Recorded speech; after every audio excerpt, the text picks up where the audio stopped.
ഞങ്ങൾ എത്തിയിരിക്കുന്നത് പത്തനാപുരമാണ്. കൊല്ലം ജില്ലയുടെ മലയോരത്തിലേക്കുള്ള ഒരു കവാടം എന്ന് വിശേഷിപ്പിക്കാവുന്ന മണ്ഡലമാണ് പത്തനാപുരം. വലിയ ചരിത്രം പറയാനുണ്ട് പത്തനാപുരത്തിന്. ഏതെങ്കിലും ഒരു മുന്നണിക്ക് കൃത്യമായ രാഷ്ട്രീയ സ്വഭാവം അവർക്ക് അനുകൂലമായി പ്രകടിപ്പിക്കുന്ന മണ്ഡലമൊന്നുമല്ല. ഇടതുപക്ഷത്തെ UDF-നെയൊക്കെ മാറി പിന്തുണയ്ക്കുന്ന മണ്ഡലമാണ്. പല പ്രത്യേകതകളുള്ള മണ്ഡലമാണ്. ഒപ്പം സവിശേഷമായ രാഷ്ട്രീയം പങ്കുവയ്ക്കുന്ന മണ്ഡലമാണ് എന്ന പ്രത്യേകതയും പത്തനാപുരമുണ്ട്. അറിയാം ഇത്തവണത്തെ സാഹചര്യം. പ്രധാന പോരാട്ടം LDF-ഉം UDF-ഉം തമ്മിലാണ്. ഇടതുമുന്നണിയിൽ ഗതാഗത മന്ത്രി ഗണേഷ് കുമാറാണ് സ്ഥാനാർത്ഥി. ഒപ്പം ജ്യോതികുമാർ ചാമക്കാല UDF-ൽ നിന്നുമുണ്ട്. അരുണ്, ഈ മണ്ഡലത്തിന് ആർക്കെങ്കിലും അനുകൂലമായ ഒരു പ്രത്യേക ചായ്വ് പ്രകടിപ്പിക്കാൻ കഴിയുന്ന ഒരു മണ്ഡലമാണോ? സോഷ്യലിസ്റ്റ് പാർട്ടി പിന്നീട് കമ്മ്യൂണിസ്റ്റ് പാർട്ടികൾ തുടർച്ചയായി ജയിച്ചു വന്ന മണ്ഡലം. പക്ഷേ 2001 മുതൽ 2021 വരെ ഏതാണ്ട് 5 തെരഞ്ഞെടുപ്പുകളിൽ KB ഗണേഷ് കുമാർ എന്ന ഒറ്റ നേതാവിൽ ഒതുങ്ങി പത്തനാപുരം. അതുതന്നെയാണ് ഇപ്പോഴും ഇടതുമുന്നണിയുടെ പ്രതീക്ഷ. 2011 വരെ ഗണേഷ് കുമാർ UDF-ന്റെ സ്ഥാനാർത്ഥിയായിരുന്നു. 16-ലും 21-ലും ഇടതുമുന്നണിക്കും CPM-നൊപ്പം ചേർന്ന് വിജയിച്ച് ഏറ്റവും ഒടുവിൽ ഇപ്പോൾ മന്ത്രിയായ KB ഗണേഷ് കുമാർ. ആ KB ഗണേഷ് കുമാറാണ് ഇടതുമുന്നണി സ്ഥാനാർത്ഥി. അതുതന്നെയാണ് പത്തനാപുരത്തിന്റെ ഏറ്റവും വലിയ പ്രത്യേകത. 25 വർഷമായി ഇവിടെയുള്ള നേതാവ്. പക്ഷേ അതിന് എതിരിടാൻ വരുന്ന കോൺഗ്രസ് നേതാവ് ജ്യോതികുമാർ ചാമക്കാലയും കഴിഞ്ഞ തവണയോട് മത്സരിച്ചയാളാണ്. മാത്രമല്ല കഴിഞ്ഞ 5-6 വർഷമായി മണ്ഡലം കേന്ദ്രീകരിച്ച് പ്രവർത്തിക്കുന്ന ആൾ കൂടിയാണ്. അതാണ് പത്തനാപുരത്തെ ഒരു പോരാട്ടത്തെ ഇത്തവണ സവിശേഷമാക്കി തീർക്കാൻ പോകുന്നത്. അവിടെയാണ് ശക്തമായ പോരാട്ടം ഉണ്ടാകുമെന്ന സൂചനകൾ ഈ ഘട്ടത്തിലുള്ളത്. അതെ, പത്തനാപുരത്തിന്റെ രാഷ്ട്രീയം ഞങ്ങൾ പറയുകയാണ്. ഞങ്ങൾക്കൊപ്പം ഞങ്ങളുടെ പിന്നിലുള്ളത് പത്തനാപുരത്തെ സാധാരണ വോട്ടർമാരും പാർട്ടി പ്രവർത്തകരും സജീവമായി നിൽക്കുന്നവരുമാണ്. ഈ അവസാന ഘട്ടത്തിൽ പത്തനാപുരം പറയുന്ന രാഷ്ട്രീയം എന്താ എന്നതാണ് ഞങ്ങൾ പരിശോധിക്കുന്നത്. നമുക്ക് വിശദമായി പത്തനാപുരത്തെ വോട്ടർമാരുടെ അഭിപ്രായത്തിലേക്ക് തന്നെ പോവാം. പത്തനാപുരം പൊതുവിൽ ഗണേഷ് കുമാറിന് കഴിഞ്ഞ തെരഞ്ഞെടുപ്പുകളായി വിജയിച്ചു വരുന്ന ഇടമാണ്. പക്ഷേ ഇത്തവണ കടുത്ത വെല്ലുവിളി ഉണ്ടെന്നാണ് റിപ്പോർട്ട്. ഒരു കടുത്ത വെല്ലുവിളിയുമില്ല. 2001 പത്തനാപുരം നിയോജക മണ്ഡലത്തിൽ KB ഗണേഷ് കുമാർ മത്സരിക്കുമ്പോൾ അദ്ദേഹം അന്ന് കടന്നു വന്ന വഴി 5 തവണ പൂർത്തിയാക്കി 25 വർഷക്കാലം പത്തനാപുരത്തിന്റെ ഹൃദയം പേറുന്ന ജനപ്രതിനിധിയായി 6ാമത് അദ്ദേഹം മത്സരിക്കുമ്പോൾ കഴിഞ്ഞ 5 തവണ മത്സരിച്ചതിനേക്കാൾ വലിയ ആത്മവിശ്വാസത്തിലും വലിയ വിശ്വാസത്തിലും ഒരുപക്ഷെ ഈ കഴിഞ്ഞ 5 തവണ മത്സരിച്ച് വിജയിച്ചതിനേക്കാൾ മഹാഭൂരിപക്ഷത്തോടുകൂടി വിജയിക്കാൻ പോവുകയാണ് ഈ 6ാം തവണ. കടുത്ത വെല്ലുവിളിയോ കടുത്ത മത്സരങ്ങളോ ഒന്നും തന്നെ പത്തനാപുരം നിയോജകമണ്ഡലം സംബന്ധിച്ചില്ല. പക്ഷേ ഉന്നയിക്കപ്പെടുന്ന വിഷയങ്ങൾ ഗണേഷ് കുമാർ തുടർച്ചയായിട്ട് ഇരുന്നിട്ടും കാര്യമായ മാറ്റങ്ങളൊന്നും മണ്ഡലത്തിലില്ല. ഒപ്പം അദ്ദേഹം നേരിട്ട വ്യക്തിപരമായ ചില ആരോപണങ്ങൾ അടക്കം ഇത്തവണ തിരിച്ചടി ഉണ്ടാക്കുമെന്നാണ് റിപ്പോർട്ടുകൾ. അദ്ദേഹം 25 വർഷക്കാലമായി എതിരാളികൾ പോലും പറയില്ല അദ്ദേഹം ഒന്നും കൊണ്ടുവന്നില്ല. അദ്ദേഹം കൊണ്ടുവന്ന വികസന പ്രവർത്തനങ്ങളാണ് ഈ പത്തനാപുരം നിയോജക മണ്ഡലത്തിൽ നിഴലിച്ചു നിൽക്കുന്നത്. വെല്ലുവിളിക്കുകയാണ്. അദ്ദേഹം കൊണ്ടുവരാത്ത ഏതെങ്കിലും ഒരു വികസന പ്രവർത്തനത്തെക്കുറിച്ച് ഈ വേദിയിൽ ചൂണ്ടിക്കാണിക്കപ്പെടാൻ കഴിയുമോ? എല്ലാ മേഖലകളിലും ഞാൻ ഓരോന്നായി എടുത്തു പറഞ്ഞാൽ തീരില്ല. ഒരു നിയോജക മണ്ഡലത്തിൽ, ഒരു അസംബ്ലി മണ്ഡലത്തിൽ എന്തെല്ലാമാണോ ആവശ്യം, ആ ആവശ്യങ്ങൾ മുഴുവൻ പൂർത്തീകരിച്ച ജനപ്രതിനിധിയുടെ സ്ഥാനത്താണ് KB ഗണേഷ് കുമാർ. ഏകപക്ഷീയ പോരാട്ടം എന്നാണ് കേരള കോൺഗ്രസിന്റെ ഒരു ആത്മവിശ്വാസം. കാരണം അത്രയധികം കാര്യങ്ങൾ ഗണേഷ് കുമാർ ചെയ്തിട്ടുണ്ടെന്ന് പറയുന്നു. അങ്ങനെയാണോ എന്ന് കോൺഗ്രസ് പ്രധാനപ്പെട്ട എതിരാളികൾ കോൺഗ്രസ് ആണ്. BJP-യും NDA സ്ഥാനാർത്ഥികളുമുണ്ട്. അവരോട് തന്നെ ചോദിക്കാൻ. കോൺഗ്രസിന്റെ നേതാക്കളൊക്കെ ഇവിടെയുണ്ട്. അത്ര ഏകപക്ഷീയ പോരാട്ടമായി മാറുകയാണോ ഈ പത്തനാപുരം ഇത്തവണ? പത്തനാപുരത്തെ പോരാട്ടത്തെ സംബന്ധിച്ചിടത്തോളം പത്തനാപുരം മാറാൻ തുടങ്ങിയിട്ട് 5 വർഷമായി.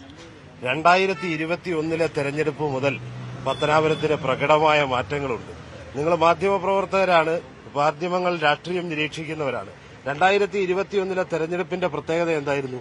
2021 തെരഞ്ഞെടുപ്പിൽ ശക്തമായ ഇടതുപക്ഷ തരംഗമുള്ള തെരഞ്ഞെടുപ്പായിരുന്നു. 99 സീറ്റുകളിൽ ഇടതുപക്ഷം കേരളത്തിൽ വിജയിച്ച തെരഞ്ഞെടുപ്പാണ്. ആ തെരഞ്ഞെടുപ്പിൽ ഘട്ടം ഘട്ടമായി എല്ലാ തെരഞ്ഞെടുപ്പുകളിലും ഭൂരിപക്ഷം ഉയർത്തി വന്ന KB ഗണേഷ് കുമാർ കഴിഞ്ഞ തെരഞ്ഞെടുപ്പിൽ 10,000 വോട്ട് താഴ്ത്തി കൊണ്ടുവരുന്ന സാഹചര്യം ഉണ്ടായി. അദ്ദേഹത്തിന്റെ ഭൂരിപക്ഷത്തിൽ 10,000 വോട്ടിന്റെ കുറവ് ശക്തമായ ഇടത് തരംഗത്തിൽ ഉണ്ടാകുന്നത് യഥാർത്ഥത്തിൽ ഇടതുപക്ഷക്കാർ നിരീക്ഷിച്ചോ എന്ന് എനിക്കറിയില്ല. പക്ഷെ മാധ്യമപ്രവർത്തകർ നിരീക്ഷിച്ചിട്ടുണ്ടാവും. അപ്പൊ അങ്ങനെ അന്നു മുതൽ തുടങ്ങിയ മാറ്റം പിന്നീട് വന്ന പാർലമെന്റ് തെരഞ്ഞെടുപ്പിൽ UDF തന്നെ മുന്നിൽ വന്നു. അതിനുശേഷം വന്ന കഴിഞ്ഞ 2.5 മാസക്കാലം മുമ്പ് നടന്ന തദ്ദേശ സ്വയംഭരണ സ്ഥാപനത്തിലെ തെരഞ്ഞെടുപ്പ് പത്തനാപുരം ബ്ലോക്ക് പഞ്ചായത്ത് ഭരണം ആദ്യമായിട്ട് പിടിച്ചെടുത്തു. അതോടൊപ്പം തന്നെ പത്തനാപുരത്തെ 6 പഞ്ചായത്ത് ഭരണം കിട്ടി.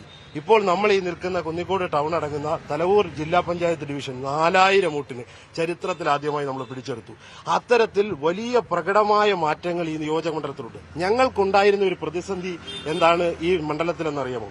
ഞങ്ങളുടെ പ്രതിസന്ധി എന്ന് പറഞ്ഞാൽ ഞങ്ങൾ ഒറ്റയ്ക്കാണ്. അപ്പുറത്ത് CPM ഉണ്ട്, CPI ഉണ്ട്. CPM മത്സരിച്ചിട്ടുള്ള ഒരു മണ്ഡലമാണ് 2011.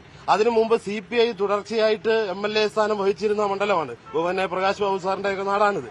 അപ്പോൾ അങ്ങനെയുള്ള ഒരു പ്രദേശമാണ്. അതോടൊപ്പം തന്നെ കേരള കോൺഗ്രസ് ബി ഉണ്ട്, കേരള കോൺഗ്രസ് മാണി ഉണ്ട്. അങ്ങനെ ഒരു വലിയ മുന്നണി സംവിധാനമുണ്ട്. അപ്പൊ ഞങ്ങളെ സംബന്ധിച്ചിടത്തോളം ഞങ്ങൾക്ക് ഈ 8 പഞ്ചായത്തിൽ അങ്ങനെ ഒരു ഒരു വലിയ മുന്നണി സംവിധാനങ്ങളൊന്നും ഇല്ലായിരുന്നു. അപ്പൊ അതായിരുന്നു ഞങ്ങളെ കഴിഞ്ഞ തദ്ദേശ സ്വയംഭരണ സ്ഥാപനങ്ങൾ തെരഞ്ഞെടുപ്പിലൊക്കെ ബാധിപ്പിച്ചത്. കാരണം 2-3 സീറ്റുകളുടെയൊക്കെ വ്യത്യാസത്തിലാണ് 4-5 പഞ്ചായത്തുകളുടെ ഭരണം നഷ്ടപ്പെട്ടത്. പക്ഷെ ഞങ്ങൾ ഇത്തവണ ഈ പഞ്ചായത്തുകളെല്ലാം വളരെ സിസ്റ്റമാറ്റിക് ആയിട്ട് ശ്രീ ജ്യോതികുമാർ ചാമക്കാലയുടെ തന്നെ നേതൃത്വത്തിൽ ഞങ്ങളുടെ സംഘടനാ സംവിധാനം സിസ്റ്റമാറ്റിക് ആക്കി ഞങ്ങൾ 6 പഞ്ചായത്തുകൾ പിടിച്ചു. ബ്ലോക്ക് പഞ്ചായത്ത് ഭരണം കിട്ടി.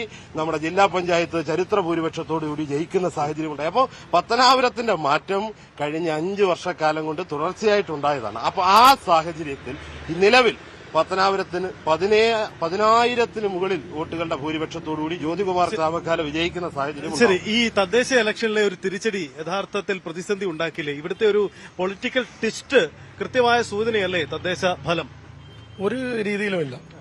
ഇവിടെ കഴിഞ്ഞ 25 വർഷക്കാലം കൊണ്ട് ഗണേഷ് കുമാർ ഈ മണ്ഡലത്തെ പ്രതിനിധീകരിച്ച് മത്സരിച്ച് ഇവിടുത്തെ ജനപ്രതിനിധിയായി വന്നിട്ടുണ്ടെങ്കിൽ തീർച്ചയായിട്ടും ഈ മണ്ഡലത്തിലെ ഏകദേശം 10ഓളം വരുന്ന ആറുകൾക്ക് ഇല്ലേ തോടുകൾക്ക് കുറുകിലായിട്ടുള്ള പാലം നിർമ്മിച്ചിട്ടുണ്ട്, 57 സ്കൂളുകൾ നിർമ്മിച്ചിട്ടുണ്ട്, വിവിധ വികസന ഇവിടെ എന്ത് വികസന പ്രവർത്തനമാണ് ചെയ്യാത്തത്?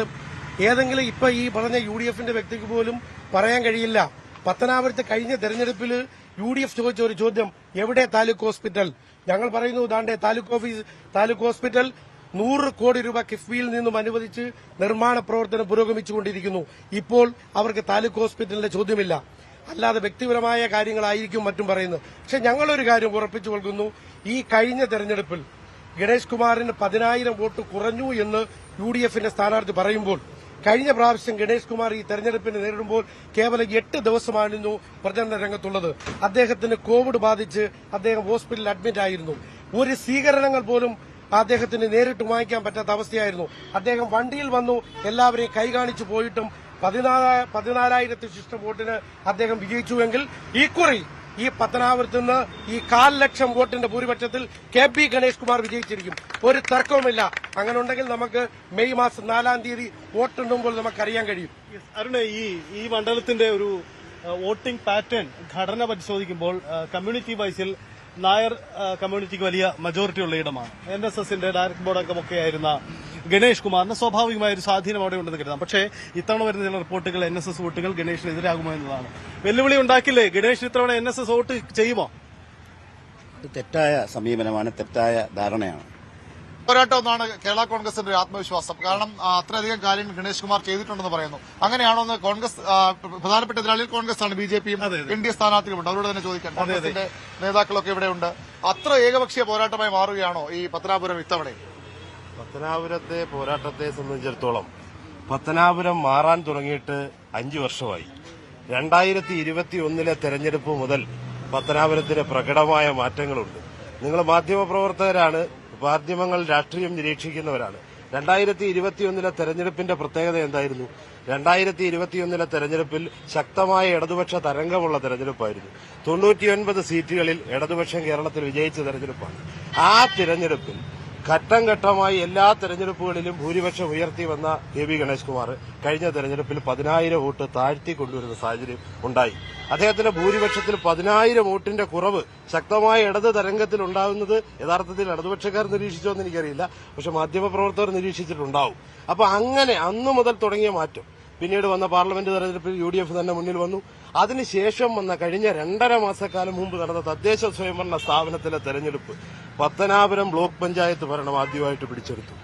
അതോടൊപ്പം തന്നെ പത്തനാപുരത്തെ 6 പഞ്ചായത്ത് ഭരണം കിട്ടി.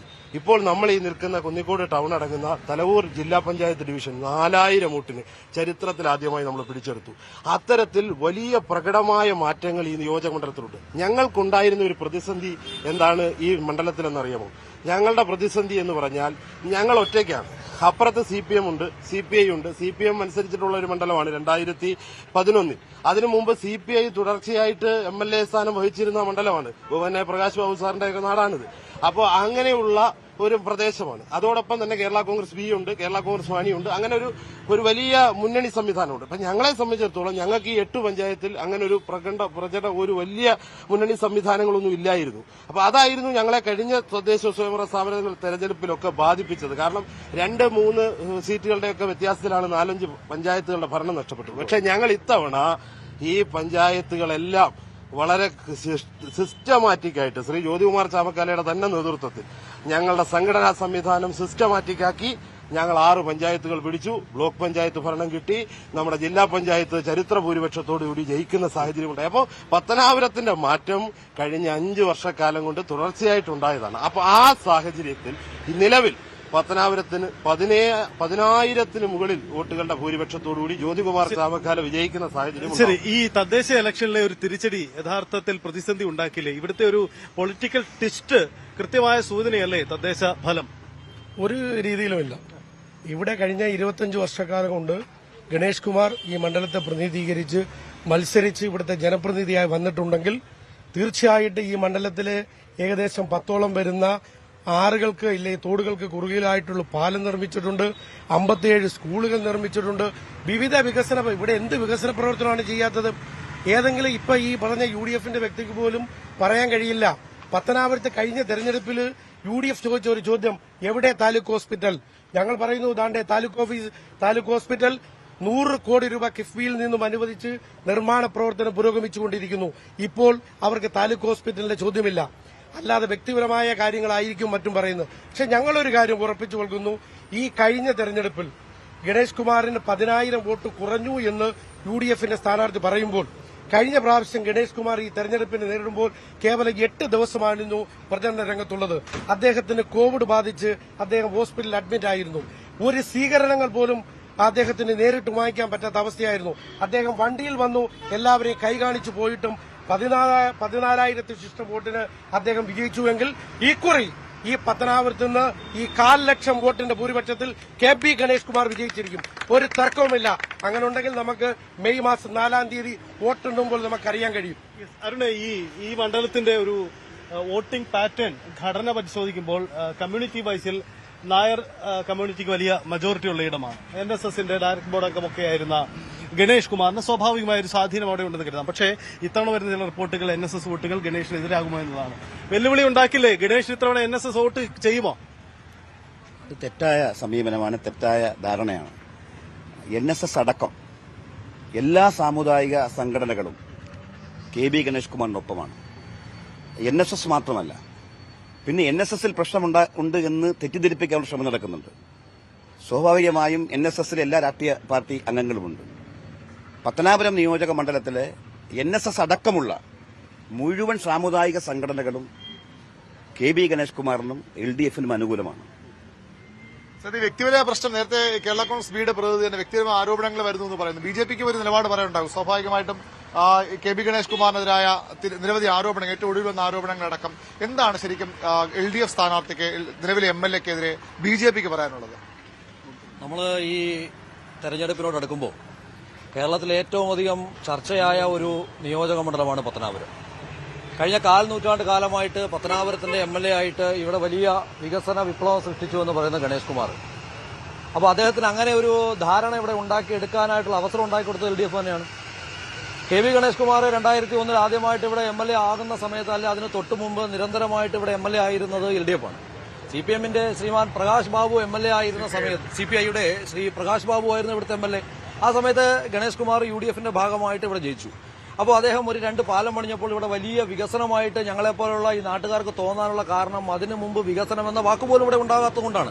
അതിനും കാരണക്കാർ ഇവർ തന്നെയാണ്. ഈ ഇടതുമുന്നണിയും വലതുമുന്നണിയും നിരന്തരമായിട്ട് ഇവിടെ ഗണേഷ് കുമാർ തമ്മിൽ ഭേദം തോന്നുന്നുണ്ട്. ഇല്ല, അങ്ങനെ ഒരിക്കലും ഇല്ല. അദ്ദേഹം വന്നപ്പോൾ ഇതിൽ തൊട്ടു മുമ്പ് ഇരുന്നത് ഒന്നുമില്ലായ്മയിൽ നിന്ന് 2 പാലം പണിഞ്ഞു. അപ്പോൾ ഇവരൊക്കെ പറയുന്ന പോലെ 4 പാലം പണിഞ്ഞു. ഈ നാട്ടിൽ, ഈ രാജ്യത്തെമ്പാടും ഈ വികസനങ്ങൾ നടക്കുന്നുണ്ട്. ഈ രാജ്യത്തെമ്പാടും നടക്കുന്ന വികസനങ്ങളുടെ ഭാഗമായിട്ട് ഇവിടെ വികസനം നടക്കുമ്പോൾ അത് ഞങ്ങളെന്തോ പുതുതായിട്ട് കൊണ്ടുവന്നതാണ് എന്ന് അവതരിപ്പിക്കുന്നതിൽ ചില PR വർക്കുകാരെയൊക്കെ ഉപയോഗപ്പെടുത്തിക്കൊണ്ട് അദ്ദേഹം മുന്നിൽ നിൽക്കുന്നുണ്ടായിരിക്കും എന്നുള്ളതല്ലാതെ ഈ സാധാരണക്കാരന് ഉപയോഗപ്രദമായ രീതിയിൽ ഇപ്പോ ഇടതുപക്ഷത്തിന്റെ പ്രവർത്തകരൊക്കെ പറയുന്നു ഇവിടെ ഇല്ലാത്തത് എന്താണെന്നൊരു ചോദ്യമുണ്ട്. ഇവിടെ 50 പേർക്ക് തികച്ച് തൊഴിൽ കൊടുക്കുന്ന ഏതെങ്കിലും ഒരു സ്ഥാപനം ഈ കാലത്തിനിടയ്ക്ക് കൊണ്ടുവരാൻ അദ്ദേഹത്തിന് സാധിച്ചിട്ടുണ്ടോ? ഒരു തുടർച്ചയായിട്ട് തൊഴിൽ കൊടുക്കുന്ന സ്ഥാപനങ്ങൾ ഇവിടെ വലിയ തൊഴിൽ മേഖലയിൽ ഉണ്ടായിരുന്ന കശുവണ്ടി മേഖല തകർന്നടിഞ്ഞിട്ട് ഇദ്ദേഹം എന്തെങ്കിലും പറയുന്നുണ്ടോ? ഈ തെരഞ്ഞെടുപ്പിന്റെ ഈ കോലാഹലം ഇത്രയും വന്നിട്ട് ആ പാവങ്ങളെ കുറിച്ച് ഇദ്ദേഹം എന്തെങ്കിലും പറയുന്നുണ്ടോ? പിന്നെ അത് ഈ തദ്ദേശ ഫലം യഥാർത്ഥത്തിൽ UDF നേട്ടം നൽകിയിട്ടുള്ളതാണ്. പക്ഷേ തദ്ദേശ ഫലം ഒരു സൂചകമായി കാണാൻ കഴിയുമോ? KB ഗണേഷ് കുമാറിന് വ്യക്തിപരമായ നിരവധി വോട്ടുകൾ സമാഹരിക്കാൻ കഴിയുന്ന ഒരു ഇടമല്ലേ ഈ പത്തനാപുരം? അങ്ങനെ UDF പ്രതീക്ഷിക്കുന്ന എന്തെങ്കിലും വസ്തുതയുണ്ടോ? ഈ തെരഞ്ഞെടുപ്പിൽ ഇവിടെ ഐക്യ ജനാധിപത്യ മുന്നണിയുടെ സ്ഥാനാർത്ഥി ജ്യോതികുമാർ ചാമക്കാല 5 അക്ക വോട്ടിന്റെ ഭൂരിപക്ഷത്തിന് ജയിക്കും. ഒരു സംശയവും വേണ്ട. 10 വർഷം ഈ സംസ്ഥാനത്ത് പിണറായി വിജയന്റെ കിരാത ഭരണം അവസാനിപ്പിക്കുന്നതിന് വേണ്ടി ജനങ്ങൾക്ക് കിട്ടിയ സുവർണ അവസരമാണിത്. അവർ ഭംഗിയായിട്ട് വിനിയോഗിക്കും. ഇവിടെ 6 പഞ്ചായത്തുകളിൽ ഐക്യ ജനാധിപത്യ മുന്നണി തദ്ദേശ സ്വയംഭരണ തെരഞ്ഞെടുപ്പിൽ ജയിച്ചു. ഇന്ന് വരെ ജയിച്ചിട്ടില്ലാത്ത പത്തനാപുരം ബ്ലോക്കിൽ 10 സീറ്റുകളിൽ കോൺഗ്രസ് ജയിക്കുകയും UDF അവിടെ അധികാരത്തിൽ വരികയും ചെയ്തു. 2 പഞ്ചായത്തിൽ UDFന് അധികാരം നഷ്ടപ്പെട്ടത് 1-2 സീറ്റുകൾക്ക് വ്യത്യാസത്തിലാണ്. ഒരു സംശയവും വേണ്ട. ഇവിടെ ഐക്യ ജനാധിപത്യ മുന്നണിയുടെ സ്ഥാനാർത്ഥി ജ്യോതികുമാർ ചാമക്കാല വൻ ഭൂരിപക്ഷത്തിൽ ജയിച്ചിരിക്കും എന്ന കാര്യത്തിൽ യാതൊരു സംശയവും ആർക്കും വേണ്ട.